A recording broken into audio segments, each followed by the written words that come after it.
Amém, irmãos. Nesta manhã, nós acabamos de cantar que queremos que o Senhor fale conosco. Esse é o nosso desejo. E estamos começando uma nova série de pregações no glorioso livro de Josué. Peço a você que abra neste livro. É o 6º livro da Bíblia. Ele vem logo após o Pentateuco. Ele pertence a um gênero distinto do gênero da lei, da Torá. Ele é dos livros históricos, que vai de Josué até o livro de Esther, e ele faz parte de uma seção das Escrituras, essa seção dos livros históricos, chamada de História Deuteronomística, que tem Deuteronômio por seu prefácio teológico, e trata da conquista da terra de Canaã, das batalhas do povo de Deus e da formação inicial dos primeiros estágios da monarquia, quando nós vemos o período dos juízes, depois veremos os períodos dos profetas consultores e, posteriormente, dos próprios reis. Que o Senhor nos ajude nesta série a aprendermos mais a respeito dele. Hoje nós começamos, é um sermão que eu vou fazer em 2 partes, é o mesmo sermão, no domingo de hoje e no próximo domingo, mas hoje nós vamos nos ater aos versículos 1 a 9, apesar de lermos todos os versículos até o versículo 18, e na semana que vem faremos a segunda parte. Então, Josué capítulo 1, versículos 1 a 18, essa é a palavra de Deus. Sucedeu depois da morte de Moisés, servo do Senhor, que este falou a Josué, filho de Num, servidor de Moisés, dizendo: Moisés, meu servo, é morto. Dispõe-te agora, passa esse Jordão, tu e todo este povo, à terra que eu dou aos filhos de Israel. Todo lugar que pisar a planta do vosso pé, vo-lo tenho dado, como eu prometi a Moisés. Desde o deserto e o Líbano até o grande rio, o rio Eufrates, toda a terra dos heteus e até ao mar grande, para o poente do sol, será o vosso limite. Ninguém te poderá resistir todos os dias da tua vida. Como fui com Moisés, assim serei contigo. Não te deixarei, nem te desampararei. Sê forte e corajoso, porque tu farás este povo herdar a terra, que sob juramento prometi dar a seus pais. Tão somente ser forte e muito corajoso, para teres o cuidado de fazer segundo toda a lei que meu servo Moisés te ordenou. Dela não te desvies, nem para a direita, nem para a esquerda, para que sejas bem-sucedido por onde quer que andares. Não cesses de falar deste livro da lei. Antes, medita nele dia e noite, para que tenha cuidado de fazer segundo tudo quanto nele está escrito. Então farás prosperar o teu caminho e serás bem-sucedido. Não te mandei eu? Ser forte e corajoso, não temas nem te espantes, porque o Senhor teu Deus é contigo por onde quer que andares. Então deu ordem Josué aos príncipes do povo, dizendo: Passai pelo meio do arraial e ordenai ao povo, dizendo: Provede-vos de comida, porque dentro de 3 dias passareis este Jordão, para que entreis na terra que vos dá o Senhor vosso Deus, para a possuirdes. Falou Josué aos Rubenitas e aos Gaditas e à meia tribo de Manassés, dizendo: Lembrai-vos do que vos ordenou Moisés, servo do Senhor, dizendo: O Senhor vosso Deus vos concede descanso e vos dá esta terra. Vossas mulheres, vossos meninos e vosso gado fiquem na terra que Moisés vos deu deste lado do Jordão. Porém vós, todos os valentes, passareis armados na frente de vossos irmãos e os ajudareis, até que o Senhor conceda descanso a vossos irmãos, como a vós outros, e eles também tomem posse da terra que o Senhor, vosso Deus, lhe dá. Então tornareis a terra da vossa herança, e possuireis a que vos deu Moisés, servo do Senhor, deste lado do Jordão, para o nascente do sol. Então responderam a Josué, dizendo: Tudo quanto nos ordenaste, faremos, e aonde quer que nos enviares, iremos. Como em tudo obedecemos a Moisés, assim obedeceremos a ti. Tão somente seja o Senhor teu Deus contigo, como foi com Moisés. Todo homem que se rebelar contra as tuas ordens e não obedecer às tuas palavras em tudo quanto lhe ordenares, será morto. Tão somente ser forte e corajoso. Essa é a palavra do Senhor. Vamos orar, irmãos.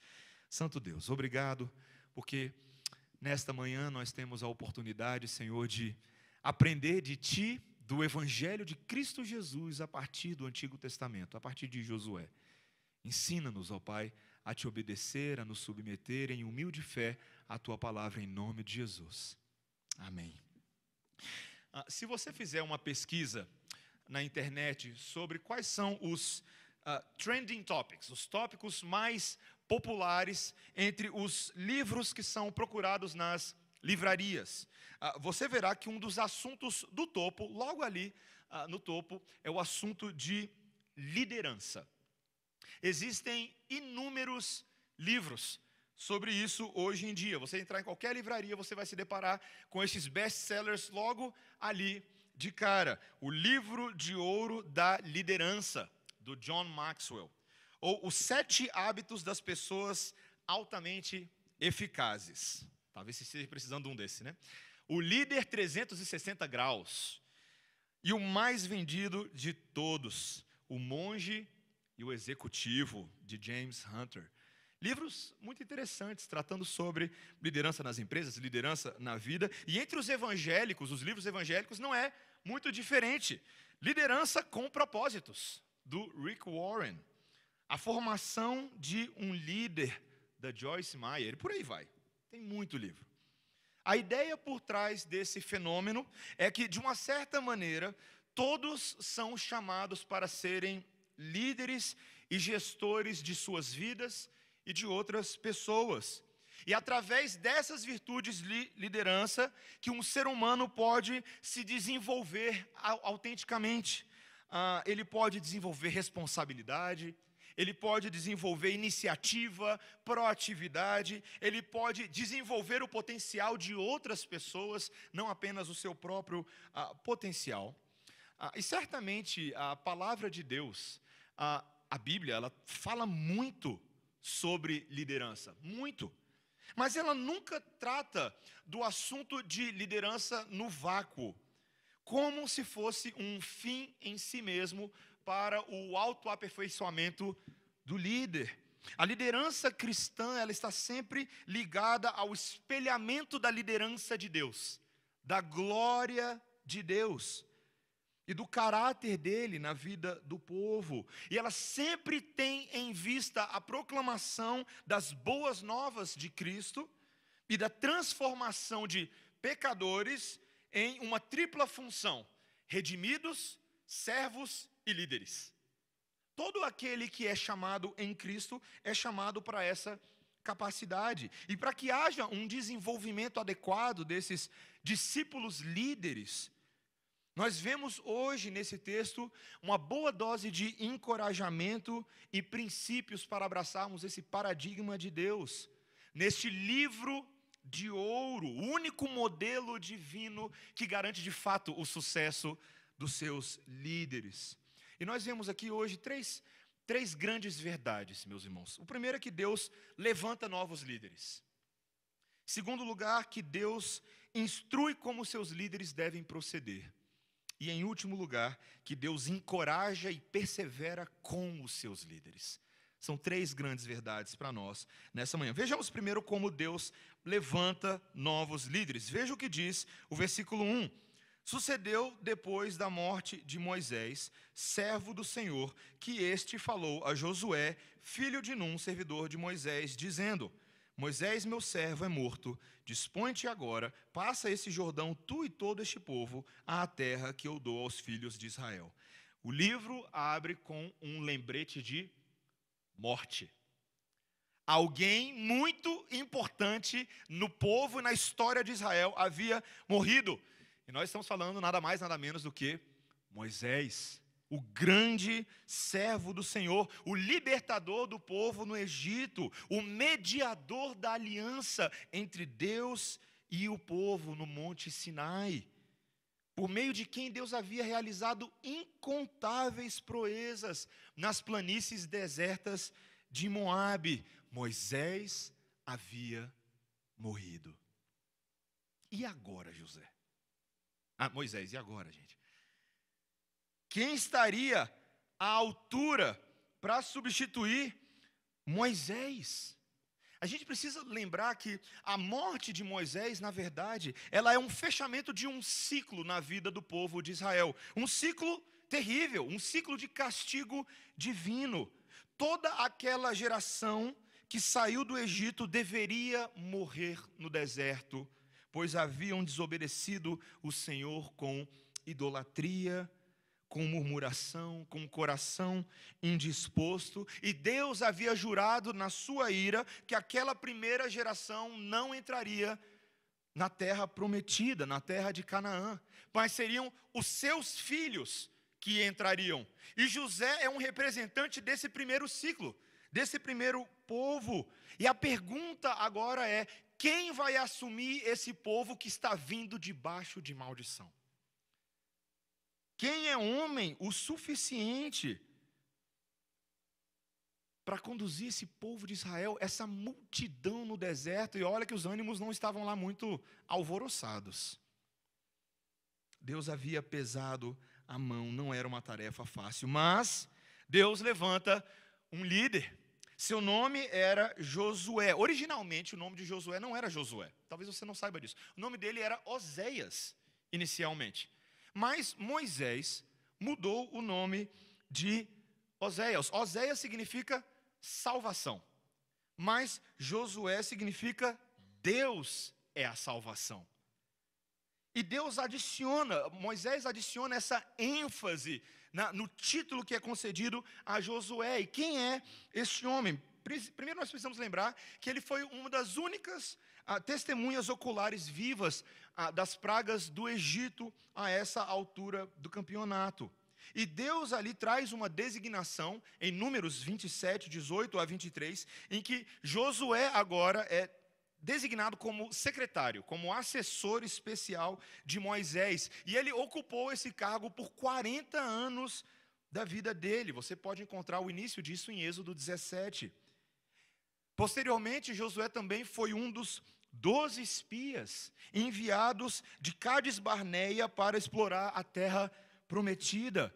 E após ter feito essa exploração, apenas Josué e Calebe mostraram confiança em Deus, de que ele os ajudaria a conquistar a terra, enquanto todos os outros desacreditaram e se rebelaram contra Deus em Cádiz Barneia. E foi por isso, grande parte, que o julgamento de Deus veio sobre o povo. É tão interessante, meus irmãos, Josué é um paradigma para nós daquilo que Deus procura numa liderança cristã. Veja que a primeira coisa que nós vimos é que houve um apontamento divino, de que foi de fato Deus que o chamou. Ele não se autoproclamou líder, mas ele foi reconhecido no meio do povo como alguém separado por Deus para aquela tarefa. O povo poderia observar claramente na vida de Josué que ele era alguém que experimentara a caminhada com Deus ao longo dos anos. Alguém que foi participante ativo da obra, a experiência no serviço. Alguém que foi um auxiliar de um líder. Estava ali logo na cola.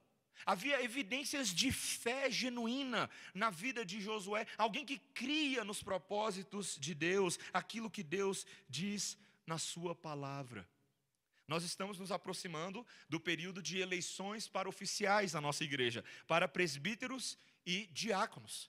E é muito importante que nós, como igreja, percebamos que a palavra de Deus nos dá critérios claros daquilo que se espera num potencial oficial da igreja, num presbítero e num diácono. Essas listas aparecem não somente no Novo Testamento, mas também aqui no Antigo Testamento. São critérios objetivos, critérios claros, que eu e você devemos ser capazes de observar nos homens de Deus. Não é baseado em achismo, não é baseado em popularidade no Facebook, é baseado naquilo que Deus espera dos seus servos.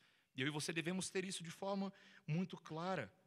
Mas o que é impressionante aqui também, meus irmãos, nessa transição da morte de Moisés para o futuro de Israel, é perceber que Deus não abandonou o seu povo. Vocês percebem isso? De que Deus não deixou Israel sem líder. De que mesmo com toda a transgressão que foi cometida no deserto, Deus era fiel à promessa de que havia dado a Moisés, a promessa de que ele mesmo seria o sustentador dos israelitas. E isso é um conforto e um consolo para os nossos corações, de que Deus tenha esse padrão. Eu lembro quando eu estava no seminário, Mississippi, sul dos Estados Unidos, e o Mississippi, apesar de ter sido um local nos Estados Unidos que floresceu com o Evangelho, o cinturão da Bíblia, no sul dos Estados Unidos, na década de 40, 50, 60 e 70, houve muita plantação de igreja, houve muita evangelização, mas esse período áureo passou, e hoje você tem várias igrejas que estão lá mortas, literalmente morrendo, igrejas que envelheceram.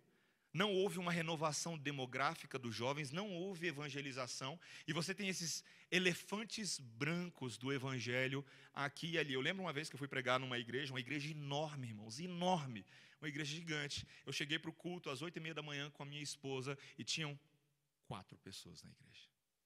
4 pessoas.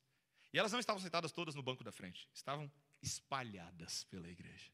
Pensa a sensação do pastor pregando para 4 pessoas. Mas, queridos, o que é impressionante é que, enquanto essa realidade era verdade no Mississippi, ao mesmo tempo eu estava num seminário borbulhando de homens desejosos de ir até essas igrejas, de revitalizar, animados, excitados com a obra de Deus. Deus levanta a seu tempo líderes, e Ele tem feito isso, meus irmãos. O plano de Deus sempre avança, líderes antigos passam, líderes novos são levantados, e esse ciclo nunca irá parar até o retorno de Cristo.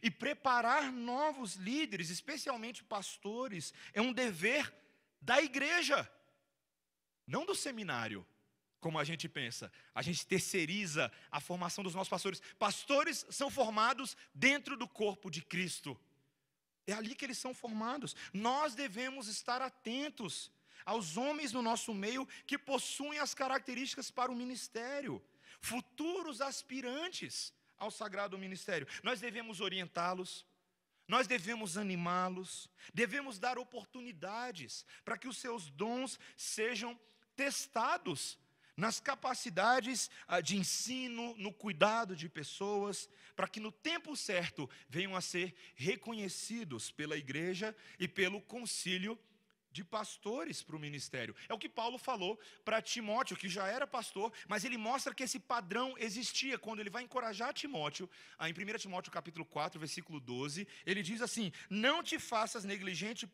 com o dom que há em ti, o qual te foi concedido mediante profecia, com a imposição das mãos do presbitério. Paulo era presbiteriano, hein, gente?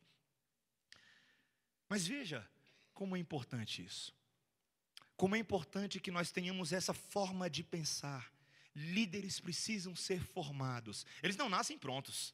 Eles precisam aprender, eles precisam ser modelados. E nós, como igreja, somos participantes desse processo, como Deus estava fazendo na vida de Josué. Essa era a primeira coisa que tínhamos para ver. Mas veja também, em segundo lugar, meus irmãos, que Deus não apenas forma novos líderes, ou tira do zero, mas Ele também instrui como esses líderes devem proceder. Versículo 7, veja comigo. Ele diz a Josué: tão somente ser forte e muito corajoso, para teres o cuidado de fazer segundo toda a lei que meu servo Moisés te ordenou. Josué tinha uma grande responsabilidade em seus ombros, meus irmãos. Ele tinha que seguir nos passos de Moisés, mas ele tinha uma vantagem. Ele tinha trabalhado durante 40 anos no secretariado do patriarca. E assim ele teve a oportunidade de observar de perto o seu mestre Moisés. Você já passou por essa oportunidade de ver de perto alguém que você admira muito trabalhando? Você já teve essa oportunidade? Imagina Josué todos os dias convivendo com o grande Moisés. Ele viu como Moisés tomava as decisões junto aos anciãos do povo. Ele via como talvez Moisés gastava tempo com Deus em oração para buscar sabedoria. Ele via como Moisés transmitia as suas instruções ao povo com firmeza e segurança, mas também com humildade. como ele tratava pastoralmente dos problemas que vinham até ele, das pessoas e das famílias.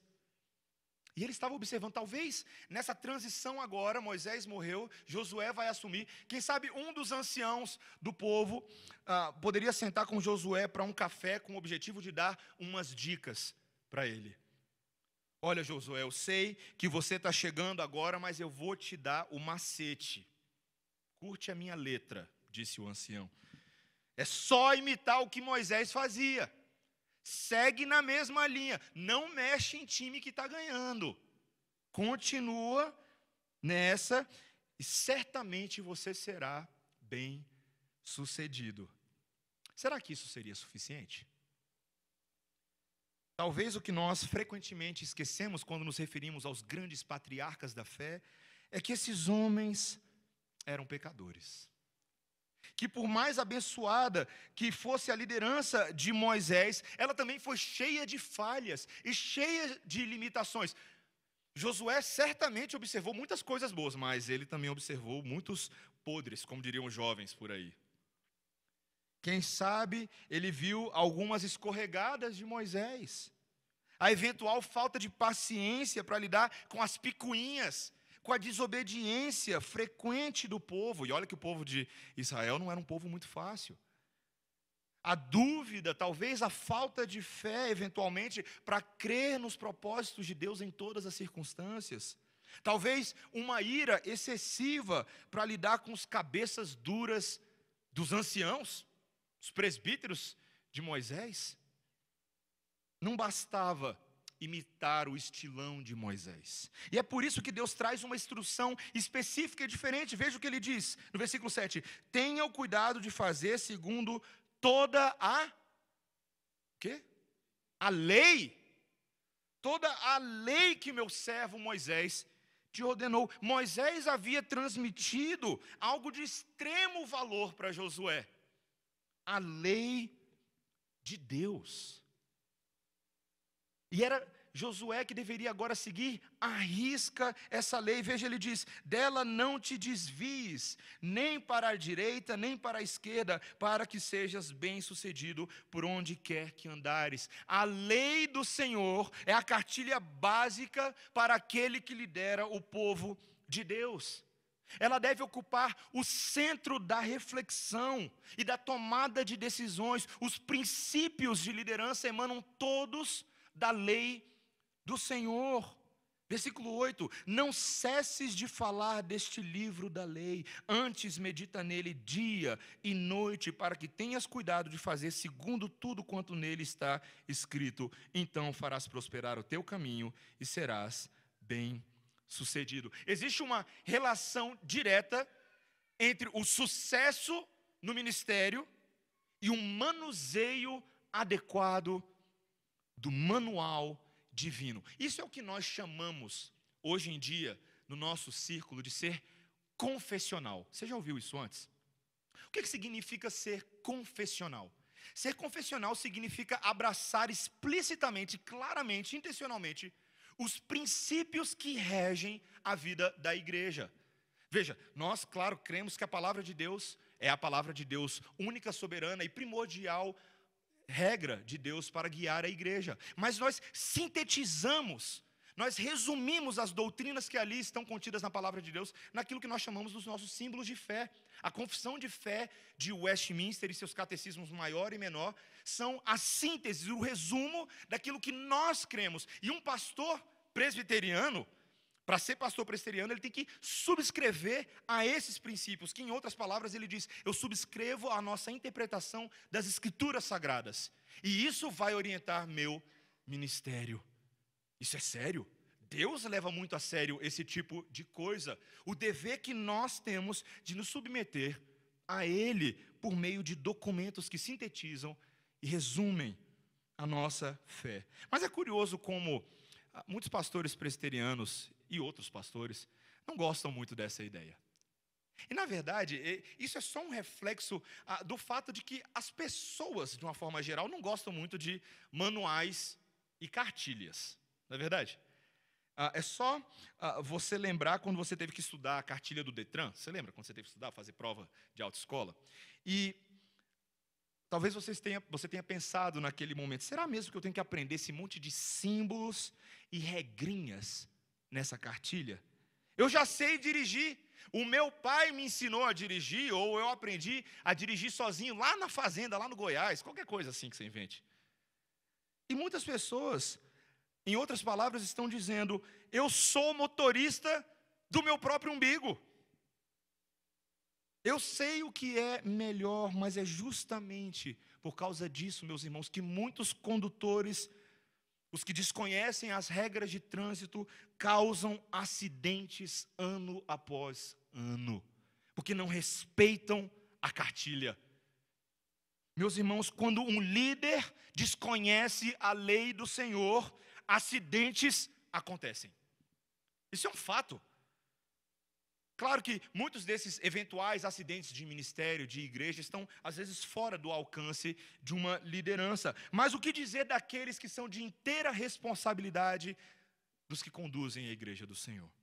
Vemos hoje em dia ministérios inteiros sucumbindo por causa da negligência de vários líderes com a orientação bíblica. Homens que estão atrás de modelos de liderança eficaz, que são usados nas grandes empresas, biografias dos líderes da economia, dos líderes de mercado, mas no final são pastores que acabam se assemelhando muito mais aos reis de Israel, que causaram a ruína do povo, do que aos bons reis. Cartilhas que não são utilizadas levam ao acidente nas igrejas. Mas também, cartilhas são boas porque elas podem corrigir acidentes. Porque elas podem mudar o curso. Talvez você se lembre do rei Josias. O capítulo 22 de 2 Reis nos conta a história desse rei que tinha 8 anos de idade quando começou a reinar em Jerusalém. E certa feita, o rei Josias ordenou ao seu escrivão que fosse ao templo para fazer a contabilidade do reino. Vai ao sacerdote, vai lá fazer a contabilidade. E quando o escrivão estava lá trabalhando com o sacerdote, fazendo a contabilidade, eles encontram um livro. O livro da lei. E o escrivão ordena que esse livro seja entregue ao rei imediatamente. E quando Josias ouviu a leitura daquelas antigas palavras, o seu coração se contraiu de tal forma que ele rasgou as suas vestes imediatamente. Ele estava quebrantado na presença de Deus. Ele percebeu o tanto que o povo havia se desviado do curso que Deus havia estabelecido para eles. Havia idolatria rampante, transgressão rampante na vida do povo, mas o livro dizia que Deus era santo. E assim Deus estava irado contra Judá. Ainda bem que Deus constrangeu o coração de Josias. Ele proclama uma ordem, ele convoca o povo todo, mulheres, crianças, homens, para que refaçam o pacto de aliança com Deus com base no livro da aliança. Meus irmãos, igrejas podem até estar em falta com o Senhor, mas se houver uma mudança de disposição da liderança, a igreja pode retomar o seu rumo. Eu estava recentemente ouvindo o reverendo Augusto Nicodemos dar uma entrevista de como ele estava impressionado dos efeitos da teologia reformada, não apenas sobre igrejas presbiterianas no nosso país, mas sobre todo tipo de igreja. Lideranças que agora estavam tendo contato com uma doutrina mais pura, uma doutrina mais bíblica, e agora estavam reorientando por completo o rumo de suas igrejas em todas as denominações. Meus irmãos, isso é uma bênção, isso é uma alegria. Há uma esperança para o nosso país evangélico. Há uma esperança. A palavra de Deus pode fazer isso, não apenas nas grandes lideranças eclesiásticas, mas nas menores também. Lembre-se que as famílias são igrejas, e o pai e os pais são pastores e cuidadores dessas famílias.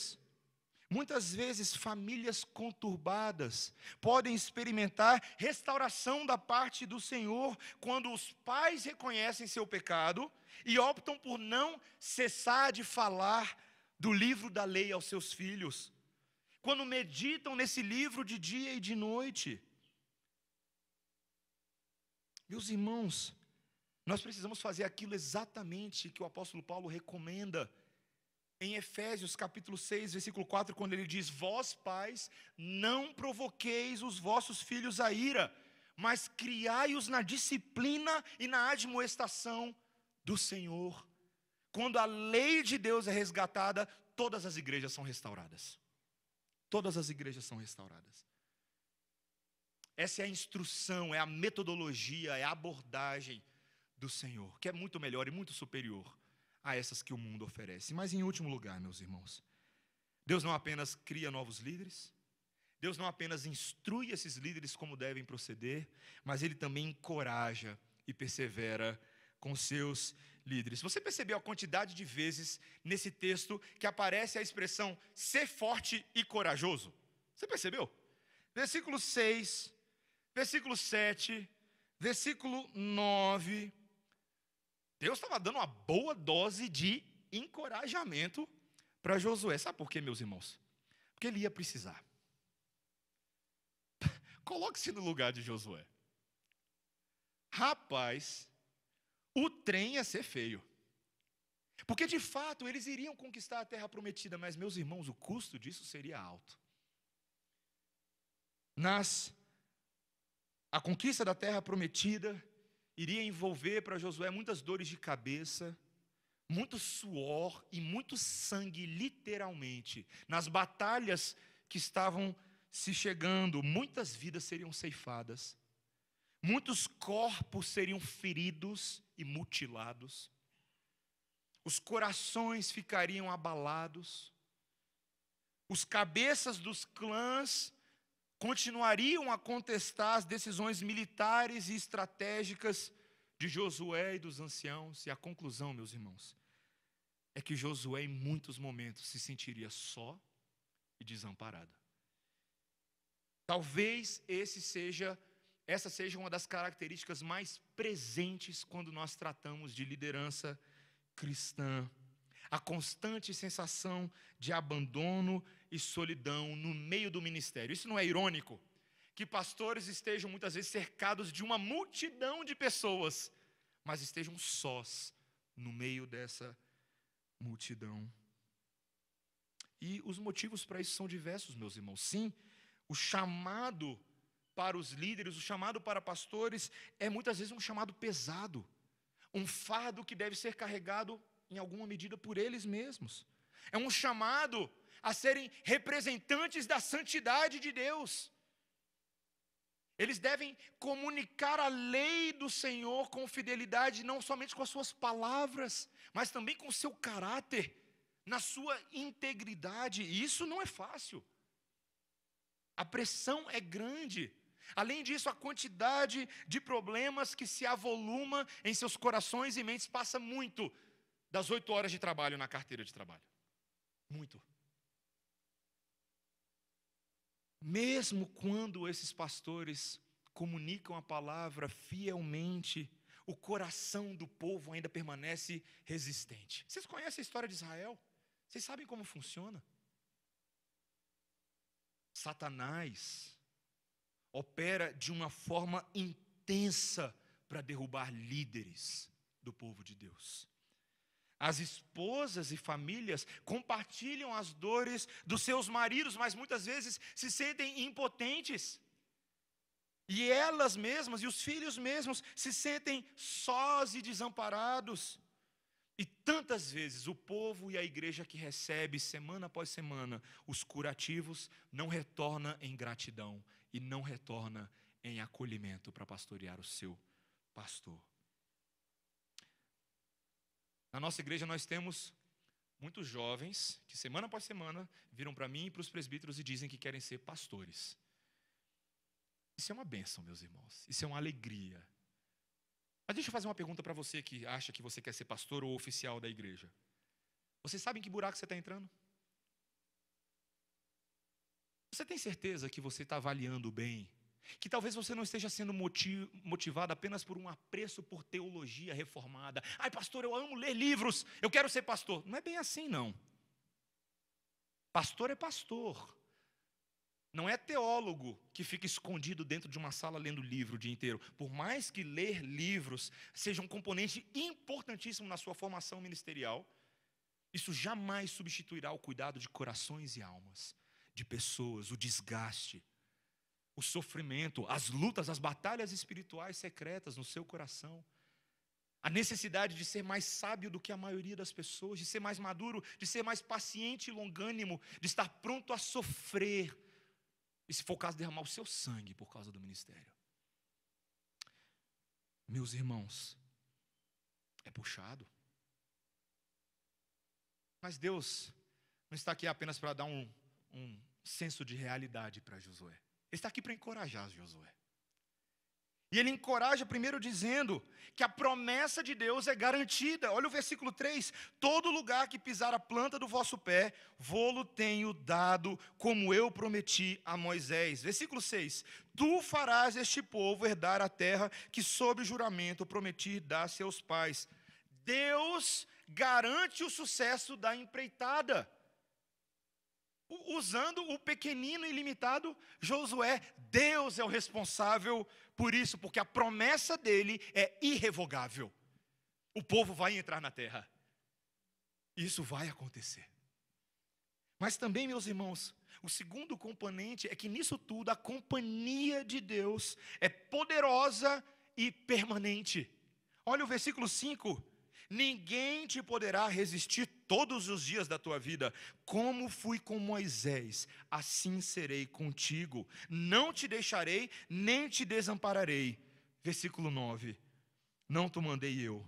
Ser forte e corajoso. Não temas nem te espantes, porque o Senhor teu Deus é contigo por onde quer que fores. Meus irmãos, que esperança maravilhosa. Não somente a promessa vai acontecer, mas Deus é conosco e com seus líderes em todas as etapas do processo. Assim como ele foi com Moisés, ele seria com Josué. Havia uma continuidade. O plano era o mesmo, não era um novo plano que estava começando. Deus estava continuando os seus propósitos maravilhosos. O braço forte do Senhor seria um constante companheiro nas vitórias que Josué e o povo teria. Meus irmãos, isso é muito precioso para a gente. E o mais precioso é você e eu concluo com essas ideias, é percebermos que, na verdade, o livro de Josué é apenas uma mini ilustração para nos mostrar que os eventos na vida de Josué apontam para uma ação cósmica de Deus superior na salvação dos homens. Josué é um protótipo daquilo que o verdadeiro general e guia do povo faria. Talvez você não saiba, mas o nome hebraico Josué, Yeshua, é uma forma alternativa do aramaico Yeshua, o nome de Jesus. Josué e Jesus são o mesmo nome. E quando Gabriel anuncia, o anjo Gabriel anuncia a Maria e a José o nascimento de Jesus, ele diz: seu nome será Jesus, porque ele salvará o povo dos pecados deles.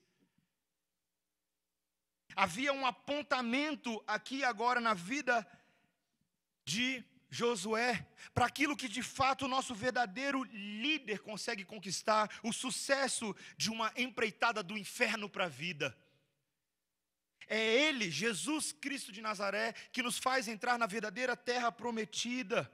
É Ele quem nos conduz à nova Jerusalém, a Jerusalém celestial. Jesus também estava na sucessão da liderança de Moisés. Ele também é um mediador da aliança, o superior mediador da aliança entre Deus e os homens. Jesus também, meus irmãos, passou por vários testes de coragem. O principal deles, na iminência da sua morte. Ali Jesus se sentiu só, você lembra disso? Desamparado, por seus amigos e família. Havia uma sensação humana por ocasião da sua morte, de que o próprio pai não estava ali, tamanha a dor e o sofrimento que ele teve que suportar em favor do meu e do seu pecado.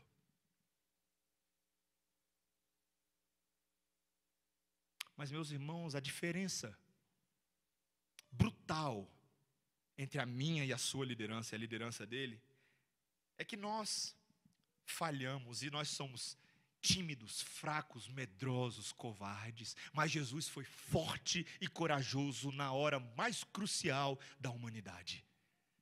No momento H, ele experimentou o poder de Deus. Ele de fato morreu, mas ele ressuscitou, ele foi levantado pelo Pai dos mortos. Moisés morreu,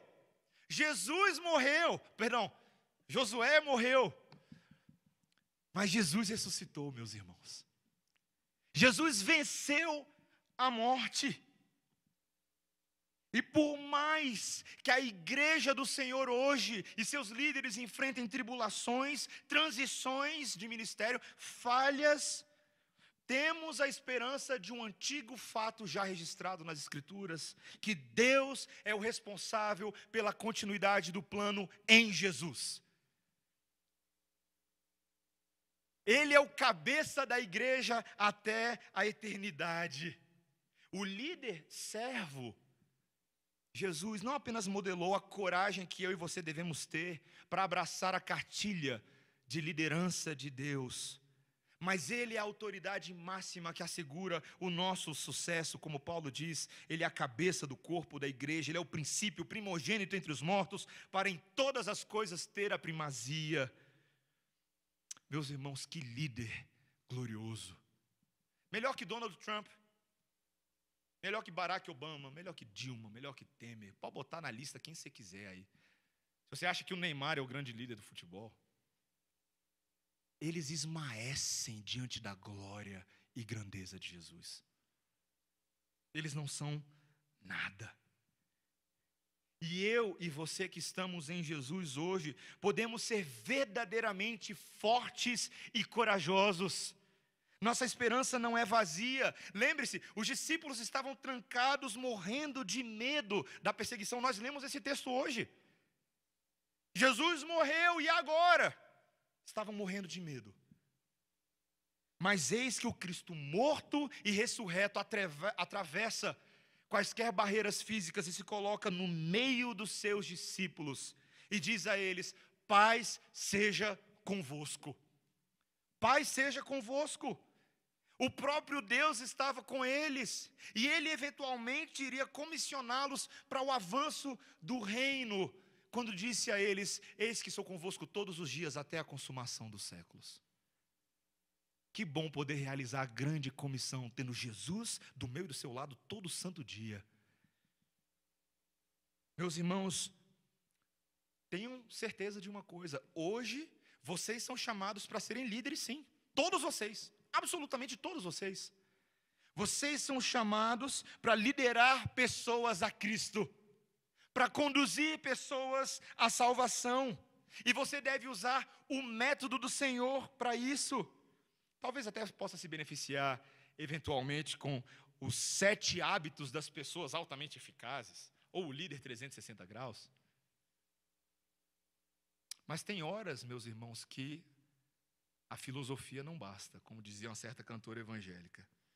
Nessas horas, você precisa se lembrar da canção que é cantada por aqueles que leem o único livro de ouro da liderança cristã. A nossa canção que deve emanar dos nossos corações é: só em Jesus confiarei, Ele é minha força, minha luz, minha canção, a pedra angular que me sustém na tempestade ou sequidão. Amém? É Ele que é o nosso líder. E nós devemos seguir nos passos dele. Que o Senhor nos ajude a sermos assim, irmãos. Que sejamos fiéis e que possamos aprender a partir de Josué o método de sucesso do nosso Deus. Oremos, irmãos.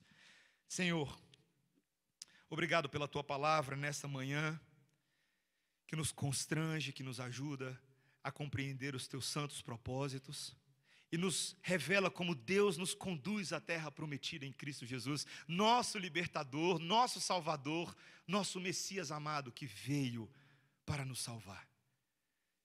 Senhor, coloca os nossos olhos nele e na lei dele, para que jamais nos desviemos para a direita ou para a esquerda.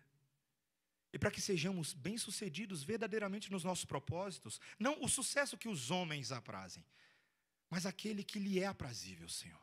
Aquele que é bom aos teus olhos. Aquele que de fato traz alegria e máximo gozo e prazer para o nosso Criador. Que sejamos assim, Senhor. Ajuda-nos a largar a vida de pecado e abraçarmos o caminho da salvação, em nome de Jesus. Amém. Vamos ficar de pé, irmãos? Vamos cantar ao Senhor e nos preparar para a ceia.